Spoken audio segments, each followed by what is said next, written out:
మేము భారతీయులం, మేము దేనికి భయపడం. ధర్మేంద్ర ప్రధాన్ గారు 24 గంటలు రాజీనామా చేసి వాళ్ళకున్న దేశభక్తి నిరూపించుకోవాలని కోరుతున్నాం. జై హింద్. 24 గంటలు ధర్మేంద్ర ప్రధాన్, మీరు నిజంగా దేశభక్తి ఉంటే మీరు 24 గంటల్లో రాజీనామా చేసి చూపించండి.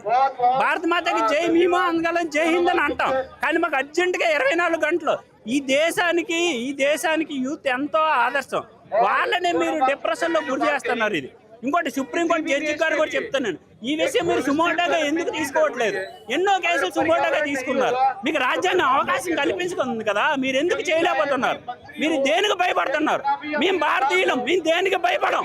ధర్మేంద్ర ప్రధాన్ గారు 24 గంటలు రాజీనామా చేసి వాళ్ళకున్న దేశభక్తి నిరూపించుకోవాలని కోరుతున్నాం. జై హింద్. అన్న ఏంటన్నా, ఎక్కడి నుంచి వచ్చారు మీరు? నేను కుకట్పల్లి నుంచి వచ్చానండి. కాక్రోచ్ జనతా పార్టీ ఇవాళ ఇక్కడ ఎడ్యుకేషనల్ మినిస్టర్ ధర్మేంద్ర ప్రధాన్ గారు ఎవరైతే ఉన్నారో ఆయన రిజైన్ చేయాలనేసి ఇక్కడ ప్రొటెస్ట్ స్టార్ట్ చేశారు. సో ఇందులో పాల్గొనడానికి నేను ఇక్కడికి వచ్చాను. ఏమైనా మార్పు కనిపిస్తుంది అంటారా?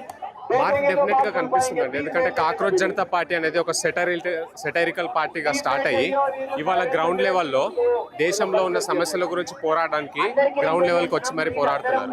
సో ఖచ్చితంగా మార్పు అనేది వస్తుంది.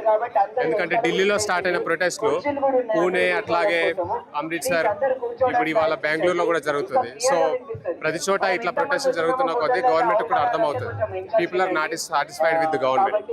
సో డెఫినెట్ గా చేంజెస్ అనేవి వస్తాయనేసి నమ్ముతున్నాను. అన్నా చెప్పండి.